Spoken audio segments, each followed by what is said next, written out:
নমস্কার সবাইকে, স্বপ্নমধুর চ্যানেলে আরও একটা ব্লগে আপনাদের সবাইকে স্বাগত। আজকে যে ভিডিওটা আপনাদের সাথে শেয়ার করছি সেটা ঠিক 4 মাসের আগের ভিডিও, যেটা আপনাদের সাথে শেয়ারই করা হয়নি। সেদিন ছিল সকাল 8:45 মতন, আর আমি পুরো রেডি হয়ে গেছিলাম। সামনে আবার ননদের বিয়ে, তাই আমরা সবাই মিলে যাব মার্কেটিং করতে। সবাই অর্থাৎ আমি, আমার ননদ, আমার বর আর আমার হবু নন্দাই।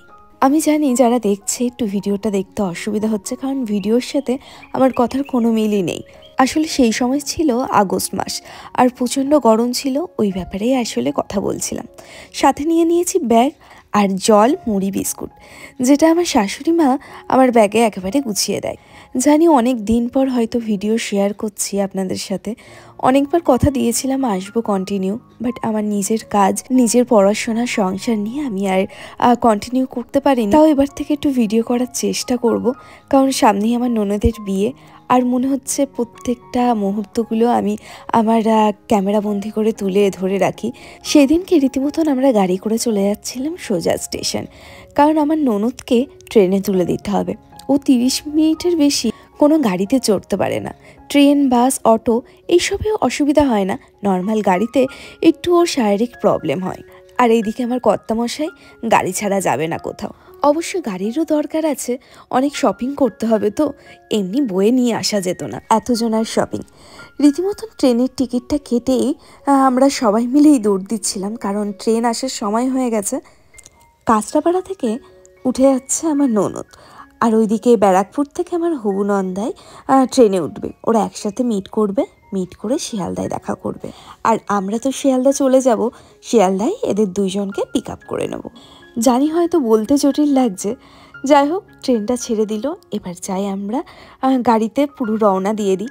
ট্রেনে অবশ্য পৌঁছাবে ওরা খুবই তাড়াতাড়ি। সেই সময় এত গরম পড়েছিল, আমাকে দেখিয়ে আপনারা হয়তো বুঝতে পারছেন। কিন্তু গরম পড়েছিল, মাথায় কিন্তু অন্য কিছুই কাজ করছিল। কি কিনবো না কিনবো, যতই হোক একমাত্র ননদের বিয়ে বলে কথা। ভালোভাবে গাড়িতে তেল ভরে নিয়ে সোজা রওনা দিলাম শিয়ালদার উদ্দেশ্যে। কিন্তু অন্য দিনের তুলনায় আজকে যে এত ট্রাফিকটা জ্যাম ছিল কি বলবো। একটু গিয়েই কেন জানি না দাঁড়িয়ে পড়ছিলাম। আমি মুখের অঙ্গিভঙ্গি একটু করতে ভালোবাসি, হ্যাঁ, তোমরা কেউ যেন হেসো না। ফাইনালি দেখো, কথা বলতে বলতে আমরা চলে আসলাম শিয়ালদা, আর গাড়িতে আবার ব্যাক করলো আমার ননদ আর আমার হবু নন্দাই। তারপর আমরা চলে আসলাম পার্ক স্ট্রিটে, যেখান থেকে আমরা যাব আদি আকশাই। কিন্তু আদি আকশাইটা ঠিক কোথায় আমরা বুঝতেই পারছিলাম না। ম্যাপ দেখেও কেমন জানি না গোলমটল ঘুরছিল। আর এই যে বইয়ের যে পার্ক স্ট্রিটের যে দোকানগুলো নাই, ফার্স্ট টাইম আমি আসলাম, এত ভালো লাগছিল, আর তার মধ্যে বৃষ্টি পড়ছিল। ফাইনালি চলে আসলাম আদি আকশাই, যেখান থেকে কিনবো আমরা শাড়ি। চলো তাহলে দেখি কি পছন্দ করি।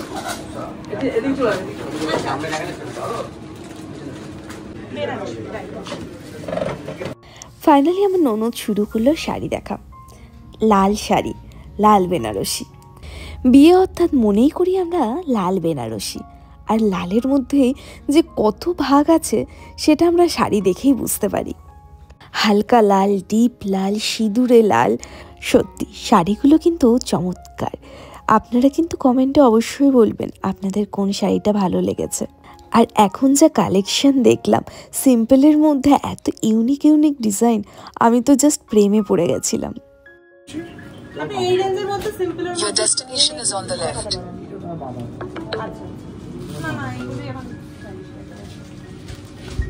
ট্রেন্ডিং কিছু আর অন্য বেরিয়েছে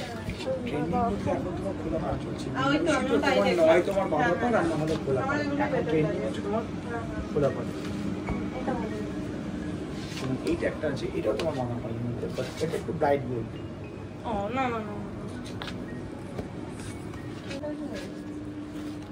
ওটা পাতা উঠে না দেখলে বুঝতে যাবে না কালারটা এক্সাক্ট। ফাইনালি আমার ননদের শাড়ি নেওয়া কমপ্লিট। আবার 2-3টে ট্রাই করেও দেখছে। দেখো কি ভালো লাগছে, তাই না? ব্রাইডের শাড়ি পছন্দ হয়ে গেছে, এখন ব্রাইডের বৌদি শাড়ি দেখছে। মানে আমি শাড়ি পছন্দ করছিলাম, কিন্তু তোমাদের সাথে যে শেয়ার করব সেটাই করে উঠতে পারিনি, কারণ প্রচণ্ড কনফিউজ ছিলাম। ফাইনালি আমার শাড়ি ভালো হয়েছে। হ্যাঁ সত্যি তো, আমার শাড়ি কিনেছি, দাঁড়াও, সেটা আগে দেখতে হবে।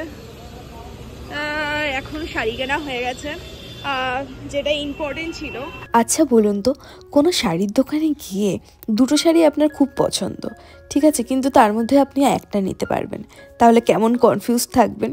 ঠিক আমারও এরকমই হয়েছিল, দুটো শাড়ি খুব পছন্দ হয়েছিল, তার মধ্যে একটা নিতে হয়েছে। সামনেই দেখি রোলের দোকান, তাড়াতাড়ি করে ওই জন্য রোলটা নিয়ে নিলাম, কারণ কখন কি খায়, কারণ শপিং করতে গেছি না, কিন্তু টাইম টু টাইম না খেলে না আমার আবার শরীর খারাপ হয়ে যায়, ওই জন্য বাধ্য হয়ে তাড়াতাড়ি যে কোনো খাবার নিয়ে নিতে হয়। আমরা 4টে ব্রেক রোল নিয়ে নিয়েছি, কারণ প্রচুর খিদে পেয়েছে, আর গিয়ে ওই দোকানেই ওর পাঞ্জাবি কেনা বাকি, তাই ওখান থেকেই খাবো, আর ওদের জন্য নিয়ে নিলাম। সো যাচ্ছি না পাঞ্জাবি কিনতে।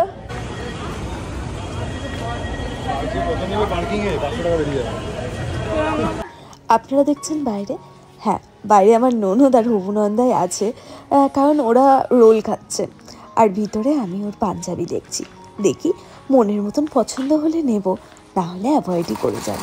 আর দোকানে কি অ্যাভয়েড করাটাই হচ্ছে দুষ্কর, কি বলে যে অ্যাভয়েড করবো সেটাই বুঝতে পারি না। না পার্পেল, যে ডিপ পার্পেল আছে না, মানে এরকম ঠিক না। এই দুটো তিনটে শাড়িতেই গাড়ির ডিকির দেখো অবস্থাটা কি।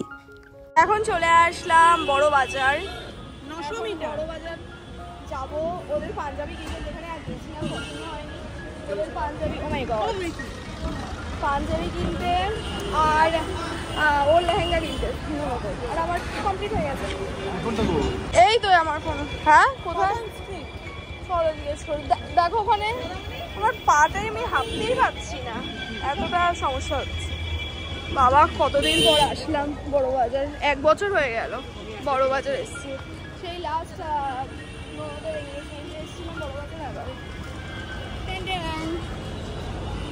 বড় বাজারে শাড়ির থেকে লেহেঙ্গা কালেকশন ওয়াও জাস্ট, আর এক নামে এতগুলো দোকান থাকে না, আমরা বুঝে উঠতে পারি না কোথায় কোন দোকান রয়েছে।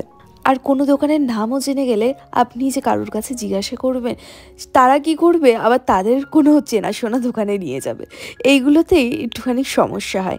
অনেকে আবার বলেও দেয়, কিন্তু বেশিরভাগই তাদের নিজের চেনাশোনা দোকানে নিয়ে চলে যায়। এরকম আমাদের সাথে এইবারও হয়েছে, আগে যে কয়বার এসেছি সেই কয়বার হয়েছে। কিন্তু দেখো এখানে কি লেহেঙ্গার কালেকশন, আর যে দোকানে নিয়ে যায় ওখানে যে কালেকশন কম থাকে সেটা বলছি না, ওখান থেকে নিয়ে গেলে না দেখে তো উঠে আসা যায় না, না এখানেই হয়ে যায় একটু সমস্যা।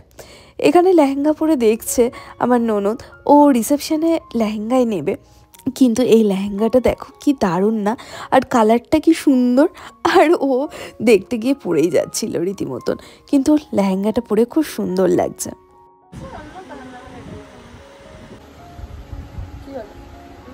বলবো কি বলছি, এই দুটো প্যাটার্নেই দুরকম ব্লাউজ দুদিনের জন্য বানিয়ে নেবো। ওটা নাচের দিন ওটা ভালো লাগবে, তাই ঢাকা টাকাও থাকবে, যেহেতু এদিকে স্লিভ দিয়েছে, ওটা নাচটা করতে বোঝা যাবে না। আর মেহেন্দিতে যেহেতু হাতে পরবো, তাই স্লিভ ওই একদিকে ফুল আলাদা ভালো লাগবে তো। হ্যাঁ দুটোই ভালো লাগছে। হ্যাঁ তাহলে দুটো দুদিনের হয়েই গেল, আর দেখছি। আমার সাথে সাথে আপনারাও নিঘাত শুনতে পেয়েছেন ও কি কি নিয়েছে, আমার আর বলতে হবে না। হ্যাঁ ওইটা দুটো ড্রেস অর্ডার দিয়েছে, আর এইদিকে আমার পায়ের অবস্থা প্রচণ্ড খারাপ, কারণ আমার পা ফুলে গেছে, আমি হাঁটতে পারছি না, জানি না এতটা পথ কি করে হেঁটে যাব। ফাইনালি লাস্ট মুহূর্তে আমাদের হবুনন্দাই অর্থাৎ অনিকদা আর আমার বরের শেরওয়ানি দেখা হয়েছে, ওরা পছন্দ করছে কি করবে না করবে। তাহলে আজকের ব্লগটা এখানেই সমাপ্ত করলাম, খুব শীঘ্রই আসছি নতুন একটা ব্লগের সাথে।